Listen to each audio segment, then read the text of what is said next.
Anda kembali bersama kami di jelang debat kedua Pilkada Sumatera Utara 2024. Yang Anda saksikan adalah venue lokasi debat Pilkada kedua Sumatera Utara di Ballroom Santika Premier Diandra di Medan, Sumatera Utara. Ini adalah perhelatan debat kedua Pilkada Sumatera Utara dengan tema peningkatan daya saing daerah dan pembangunan berkelanjutan. Kalau Anda lihat di monitor terdapat 3 titik kamera yang kami pantau. Kita masih menunggu kedatangan para pasangan calon, baik pasangan calon nomor urut 1 maupun pasangan calon nomor urut 2 yang diinformasikan hingga saat ini masih belum memasuki arena debat yang akan berlangsung pukul 20 waktu Indonesia Barat malam nanti. Berbagai antisipasi juga sudah dilakukan KPU untuk mencegah terulangnya keriuhan seperti di debat pertama. Ada 100 pendukung yang diizinkan dari masing-masing pasangan calon untuk memberikan supportnya pada pasangan calon di debat malam hari ini. Dan untuk mengetahui gagasan apa yang kemudian ditawarkan oleh kedua pasangan calon dalam debat yang mengangkat tema peningkatan daya saing daerah dan pembangunan berkelanjutan, di studio sudah hadir 2 narasumber dari tim sukses masing-masing pasangan calon di Pilkada Sumatera Utara. Kita sapa Sugiat Santoso, ia adalah Wakil Ketua Tim Pemenangan Bobi Nasution Surya. Selamat malam. Selamat malam pemirsa Kompas TV dimanapun berada. Kita juga akan sapa Said Salahuddin, juru bicara Tim Pemenangan Edi Rahmayadi Hasan Basri Sagala. Selamat malam. Selamat malam, Mbak Livi. Kita langsung ke Mas Sugiat dulu. Mas Sugiat, jadi apa persiapan dari tim Bobi Surya malam hari ini? Ya, terkait dengan persiapan Bobi Surya pada debat kandidat kedua ini, kandidat kami sudah sangat matang untuk katakanlah menyampaikan visi misi terkait dengan tema hari ini, peningkatan sumber daya manusia dan peningkatan kualitas daerah. Saya yakin dan percaya bahwa Bobi Surya akan menjadi unggul di mata publik pada debat kedua kali ini. Tapi yang paling penting kami ingin sampaikan bahwa saya ini di kedua calon ini punya sejarah masing-masing, Mbak. Di 2018 saya Wakil Ketua Tim Pemenangan Edi Rahmayadi pada Pilgubsu 2018. Di 2020 saya juru bicara Bobi Nasution pada Pilkada Kota Medan. Pesan Pak Prabowo terkait dengan Pilkada se-Indonesia khususnya Sumut bahwa jangan lagi kita jadikan Pilkada ini sebagai ajang memupuk kebencian, menjalin permusuhan, tapi bagaimana Pilkada ini bisa adalah ajang untuk berlomba-lomba kebaikan mendapatkan mandat rakyat. Jadi saya pikir itu pesan yang harus kami sampaikan di awal pada acara ini. Terima kasih.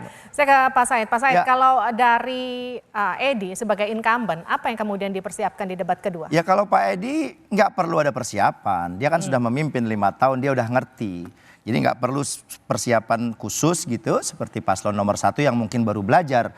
Kalau kita udah jelas apa yang sudah kita lakukan selama 5 tahun dan Pak Sugiat juga bilang beliau dulu membantu Pak Edi. Jadi tahu betul apa yang Pak Edi sudah lakukan untuk masyarakat Sumatera Utara. Sehingga kalau terkait dengan tema ini? Ya dalam tema ini kan tema yang sebetulnya sudah mereka Pak Edi khususnya sudah kuasai betul ya, sehingga isu-isu yang terkait dengan misalnya soal infrastruktur, soal kesehatan, lantas kemudian soal konflik, tapal batas dan sebagainya yang terkait dengan tema-tema malam hari ini itu banyak yang sudah beliau lakukan. Misalnya kalau kita bicara tentang kaitannya dengan lingkungan masyarakat yang pemerintahan daerah selama kepemimpinan beliau itu kan relatif stabil. Sumut itu dikenal karakter masyarakat itu kan cukup keras.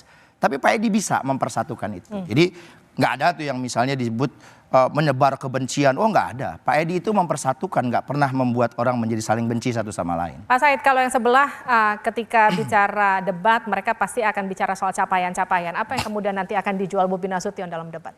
Ya, saya ingin mengklarifikasi apa yang dikatakan oleh Bang Said.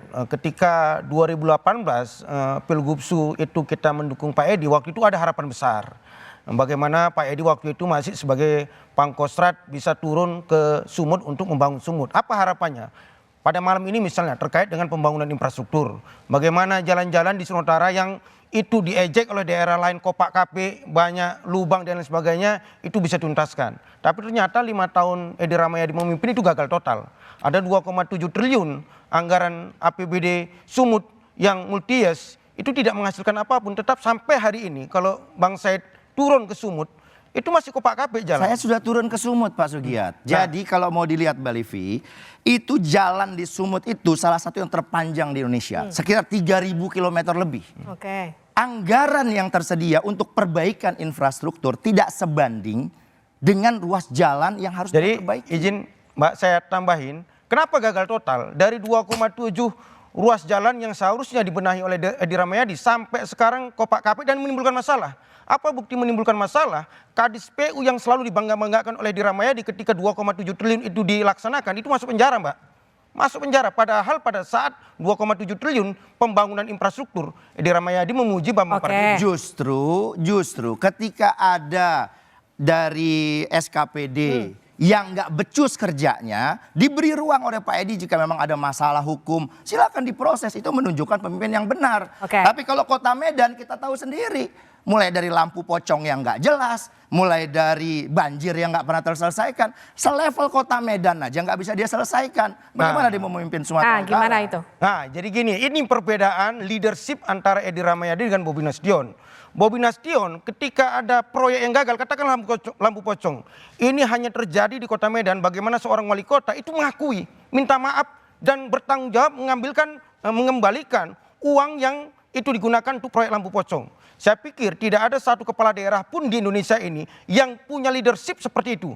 Nah, Edi Rahmayadi 2,7 triliun bermasalah, kepala dinas PU-nya masuk penjara, dia masih memuji-muji Bambang Pardede. Tidak ada pengakuan minta maaf kepada rakyat bahwa infrastruktur Sumatera Utara masih kopak-kapik. Memang betul bahwa kedua calon ini masih punya kelemahan dan kekurangan. Tapi ada harapan di Bobi Nasution. Sementara di Edi Rahmayadi sudah tuntas. Berapa banyak kepala dinas yang di bawah kepemimpinan Edi Rahmayadi itu masuk penjara. Justru dan tidak ada permintaan maaf dari Edi Rahmayadi. Kalau ada pejabat di bawah kepemimpinan Pak Edi diberi ruang, kan bukan Pak Edinya, tapi ada diberi ruang untuk penegak hukum masuk. Ada masalah, artinya Pak Edi itu peduli betul dengan penegakan dan hukum. tidak ada permintaan maaf Edi Rahmayadi ke rakyat Sumut. Baik. Kalau soal permintaan maaf misalnya lampu pocong, itu nggak mengukur leadership. Masa orang leadership orang diukur pada soal pengakuan lampu pocong? Oke. Itu nggak realistis. Saya ke Pak Said deh. Pak Said, kalau kita bicara relevansinya dengan tema peningkatan daya saing daerah dan juga pembangunan berkelanjutan, permasalahan seperti apa yang harus diselesaikan dan juga karakter seperti apa yang harus dimiliki oleh pemimpin di Sumatera Utara untuk menuntaskan itu? Tentu orang yang sudah berpengalaman. Pak Edi itu kan jangan cuma dilihat 5 tahun dia menjabat. Dia dengan levelnya Letnan Jenderal, itu dengan proses kepemimpinan yang dia sudah lalui panjang sekali. Dia membawahi banyak sekali prajurit. Terakhir dengan jabatan yang cukup tinggi di Angkatan Darat. Oleh sebab itu, apa yang sudah beliau lakukan itu menunjukkan parameter pengalaman itu kan nggak perlu diragukan lagi. Orang yang berpengalaman tentu lebih bisa diharapkan daripada orang yang coba-coba. Baru jadi wali kota Medan yang hasilnya juga kita tahu masyarakat. Saya baru datang juga dari Medan kemarin, yang ternyata masyarakat di sana juga tidak puas. Bagaimana masyarakat Medan saja nggak puas, apalagi Sumut secara keseluruhan gitu. Oh, gimana tuh? Ya sama seperti yang saya katakan berulang-ulang tadi, betul dikatakan oleh Bang Said Salahuddin tadi bahwa Edi Rahmayadi seharusnya dia sudah membuktikan dirinya sebagai seorang letnan jenderal, katakan tadi leadershipnya kuat, tapi 5 tahun dia memimpin tidak ada kemajuan yang berarti di pembangunan Sumatera. Pada tema hari ini misalnya terkait dengan pembangunan infrastruktur. Ya. Sampai sekarang ini masih menjadi lelucon, menjadi ejekan dari daerah lain bahwa jalan-jalan di Sumatera itu masih berkubang, masih kopak-kapik dan lain sebagainya. Jalan itu ada undang-undang tentang jalan. Ya betul, saya tahu. Undang-undang tentang Izin, jalan bahwa ada membagi jalan nasional, ada ranah Ya. jalan negara. Ada jalan nasional. Jalan nasional, jalan provinsi. Ada jalan provinsi, ada jalan kabupaten, dan ada jalan desa. Nah, nggak bisa yang semua menjadi jalan. otoritas Edi Rahmayadi, jalan provinsi itu kopak-kapik, Iya, jalan yang saya nasional. bilang. Bapak Untung tahu masih ada nggak Pak Jokowi. anggarannya? Izin, Bang Said. Iya. Untung masih ada Pak Jokowi yang jalan nasional itu sekarang banyak jalan tol. Iya, memang Itu kewajiban prestasi. nasional ya kewajiban Nah, pusat. jalan provinsi, Bang Said, kita nggak boleh menipu rakyat Sumatera. Tidak ada Jalan yang provinsi ditipu. masih kopak-kapik. Baik. Enggak benar itu. Tapi artinya gini, kita masuk ke dalam program yang kemudian akan dibuat. Kalau kita bicara soal salah satu subtema, soal infrastruktur. Kalau Bobi terpilih jadi gubernur Sumatera Utara, pembangunan infrastruktur seperti apa yang mau dibuat? Nah, ini yang menjadi kelebihan Bobi. bahwa pada saat beliau katakanlah menjadi wali kota Medan, banyak anggaran dibawa dari pusat yang itu digunakan untuk pembangunan kota Medan. Walaupun itu multi-years belum selesai, tapi masih ada prosesnya. Misalnya terkait dengan renovasi lapangan Merdeka, terkait dengan jalan-jalan di kota Medan dan Ya, sebagainya, karena terkait dengan pembangunan. dibantu oleh program nasional yang orang tahu juga hubungannya bagaimana antara paslon 1 dengan kepemimpinan sebelumnya. Orang Sumut ini paham lah itu Ya iya, semua. dan itu kelebihan Bobi. Ya bukan Bahwa kelebihan, terlepas lah, karena gini, Bang. ada hubungan, ada hubungan politis di antara pasangan calon nomor 1 yang sekarang ini dengan pemerintahan sebelumnya yang banyak membantu. Ya terlepas lah program. bahwa apakah ada Nggak bisa hubungan dan dilepas, sebagainya. Pak. Dan Itu sesuatu gini yang- Bang, ini untuk kepentingan sementara. Terlepas bahwa Bobi punya jaringan yang sangat kuat di tingkat nasional, itu harus kita manfaatkan Bang. Untuk bagaimana mengambil sebanyak-banyaknya dana dari pusat. Iya, Kalau Edi dia Rahmayadi, dibantu kan ada faktornya. bagaimana dia bisa mengambil dana Baik. pusat? Dia dibantu karena ada backingnya. Oke. Ya itu kelebihan Bobi. Dia dibikin oleh pemerintah Loh, nasional. iya berarti kalau Dan Edi Rahmayadi Baik Pak Sugiat, Pak Said tenang dulu. Nggak gitu. Kita masuk ke program. Kalau tadi saya tanyakan ke Pak Sugiat, apa pembangunan infrastruktur seperti apa yang kemudian akan dilakukan oleh Bobi Nasution? Itu Seperti tadi apa bentuknya? kelebihan Bobi Nasution, dia memiliki jaringan yang sangat kuat di tingkat nasional. Mbak, kita tidak bisa memungkiri bahwa pembangunan itu ujung-ujungnya adalah bagaimana menarik anggaran sebanyak-banyaknya dari pusat untuk dibawa ke daerah. Bobi dibandingkan dengan Edi Rahmayadi punya kelebihan itu, dia mengakses ke pemerintahan pusat. Apalagi itu kemarin, misalnya di pemerintahan Pak Jokowi, terlepas dengan hubungan apapun. Kami pastikan di pemerintahan Pak Prabowo dan Mas Gibran itu akan berkelanjutan. Baik. Itu yang menjadi titik lemah Edi Rahmayadi. Dia tidak punya komunikasi yang sangat kuat di pemerintahan pusat. Bagaimana dia bisa mengambil anggaran sebanyak-banyaknya ke Sumut? Dia selalu komunikasinya buruk ke pemerintahan pusat. Oke. Bagaimana mungkin dia punya komunikasi yang buruk bisa bawa dana sebanyak-banyaknya ke Sumut? Dan bagaimana mungkin dia bisa melakukan pembangunan Pak, kalau ini dia nggak bisa pilgub. bawa dana sebanyak-banyaknya Ini ke Sumut? pilgub, nggak boleh Bapak kaitkan proses pilgub dengan cantolan kepada pusat. Ya iyalah, Itu Bang. keliru Pak. Enggak lah, ini nggak harus kita bisa lihat dong. realitas. Oke. Nggak bisa, kalau begitu enak sekali. Ya Orang iya, yang Bang, punya, memang harus enak, nggak Bang. bisa begitu. Pak, kalau begitu menjadi nggak adil. Saya kenal dengan pemerintah pusat, maka saya dibantu lebih banyak. Ya iyalah, Bapak Bang. tidak dikenal, tidak dibantu. Loh. Masa pembangunan Indonesia dilakukan dengan metode yang semacam itu? Ya Nggak memang benar dong. gini Bang, kenapa daerah-daerah lain bisa maju pembangunannya? Karena mereka bisa mengambil dana dari pusat. Bukan, Mengambil karena dana dari ada, mana Bang? karena ada pengkhususan, ada pemberian Apa? privilege. Apa yang Bapak Baik. sebut tadi? Sekarang gini ya Kalau Bapak-Bapak. nggak ada privilege, Oke, nggak mungkin Pak Said juga. tahan. Kalau kita Itulah bicara keputusan itu yang harus kita tahan manfaatkan. dulu Pak Sugiat. Siap. Kalau kita bicara soal apa yang kemudian harus ditawarkan kepada rakyat Medan, itu kan kita juga bicara apa yang kemudian akan dibuat. Nah, sebentar saya jeda dulu. Ini kita lihat Bobi Nasution nampak sudah ada di depan ballroom. Ini di venue saudara-saudara. Lokasi kami ada di Santika Premier di Diandra Medan. Ini nampak ada pasangan calon nomor urut 1 memasuki venue dengan berjalan kaki ini dari bagian hotel ke bagian ballroom.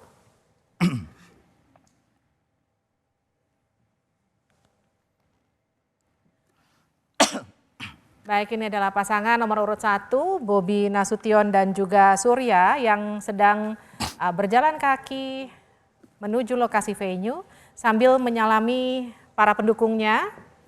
Malam hari ini ada masing-masing 100 pendukung yang diizinkan masuk ke dalam venue. Pendukung tersebut harus terdaftar dan nanti akan dicek secara sistem agar tidak terjadi keriuhan seperti debat sebelumnya. Saya lanjut dialog. Saya ke Pak Said. Pak Said, kalau kita bicara soal program penawaran, apa yang kemudian akan ditawarkan? Karena gini, kalau tadi atau kita merefleksikan di debat pertama itu kan ada istilahnya bisa disebut saling serang menyerang. Jangankan di debatnya, kita melihat sekarang aja Anda berdua tim sesnya aja bisa katakanlah bisa beradu argumen sedemikian rupa. Biasa dengan perdebatan itu yang kemudian jadi yang kemudian jadi pertanyaan gini, apa yang kemudian ditawarkan, program apa yang kemudian akan dibuat kalau kita bicara soal pembangunan infrastruktur? Secara umum, apa yang Pak Edi sudah lakukan baik dinikmati oleh masyarakat, tentu itu yang ditingkatkan. Ada hal-hal yang tentu tidak 100% sempurna, yang harus diperbaiki secara umum, tentu saja akan beliau ubah strateginya. Antara lain misalnya tentang sistem pembagian atau pembagian keuangan antara pusat daerah ya.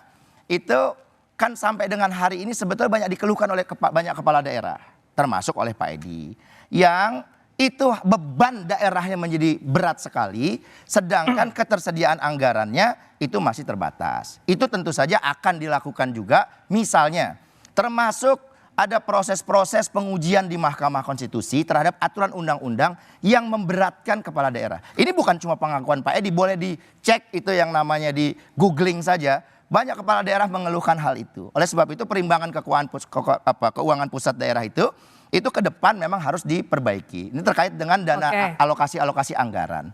Seperti saya kasih contohkan tadi, untuk banyak kebutuhan yang harusnya dananya tersedia, tapi tidak tersedia.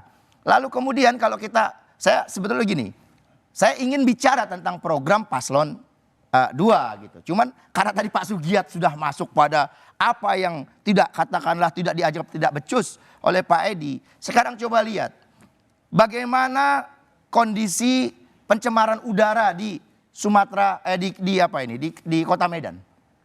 Bagaimana banjir di Kota Medan. Bagaimana penataan kota di Kota Medan.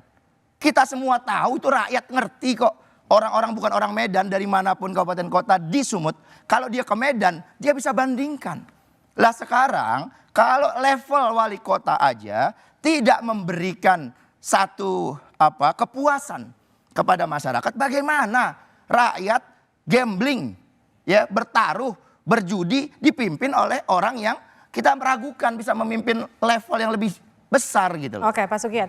Ya, terkait dengan apa yang harus dilakukan oleh calon gubernur kami pada saat nanti diberi amanah oleh rakyat, saya pikir ini yang menjadi catatan penting. Bagaimana kita melihat problematika pembangunan di Sumatera Utara.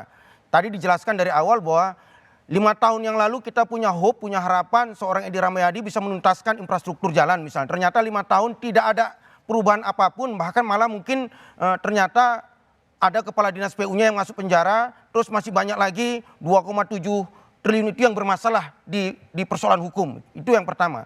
Nah yang kedua, ke depan ada tantangan. Tantangan bagaimana pemerintahan Prabowo Gibran ini juga punya program nasional yang harus dieksekusi di daerah. Terkait dengan pembangunan infrastruktur, terkait dengan ketahanan pangan, terkait dengan hilirisasi. Butuh seorang pemimpin tingkat provinsi yang itu mengakses kuat di pemerintahan pusat agar bisa menuntaskan agenda-agenda besar ini yang tujuannya adalah untuk kesejahteraan rakyat. Kita melihat misalnya Edi Rahmayadi selama memimpin, komunikasinya memang buruk. Ini fakta yang sudah menjadi rahasia umum bahwa komunikasi politik Edi Rahmayadi baik di tingkat pusat maupun tingkat menengah sampai tingkat rakyat buruk. Itu kenapa dia tidak bisa mengambil dana sebesar-besarnya ke Sumatera Utara untuk membangun rakyat. Tapi nah gini, kelebihan Bobi itu terbukti misalnya ketika dia menjadi wali kota Medan, terlepas bahwa dia punya koneksi yang khusus di pemerintahan sebelumnya, dia bisa membawa program-program. Ya karena khusus Pak, kalau Dan nggak itu khusus akan nggak berlanjut, bisa. Bang. Dan itu Itulah akan yang rakyat hari ini marah. Nah, Tidak boleh. Gini Bang, sebentar Bang, saya jelaskan dulu. Terlepaslah. Dan itu saya Nggak, tapi itu Bapak kelebihan. akui Bang, kan, Bapak dan itu- akui ada keistimewaan yang Bang. diperoleh. Dan itu Nah ini kelebihan Bang. rakyat dengar Bang, sendiri. Oke. Diakui Sebentar, oleh sebentar, Bang. pasangannya. Sebentar, Bang. Karena Saya ada jelaskan dulu, privilege Bang. yang diberikan pusat kepada Memang kota kita- baik, Medan. tahan dulu. Pak, Pak memang Sugiat, kita akui. Pak Said, tahan dulu. Tapi artinya gini, kalau kita tadi bicara soal infrastruktur, aksesibilitas daerah, kita juga kan punya tema bagaimana meningkatkan investasi daerah dan juga peningkatan kualitas sumber daya manusia. Apa yang kemudian nanti akan dilakukan Bobi dan juga Edi Sebentar, Pak, ketika nanti tambahan. terpilih. Kita Nggak, harus jeda klarifikasi. Bapak, tetap bersama kami. Wih.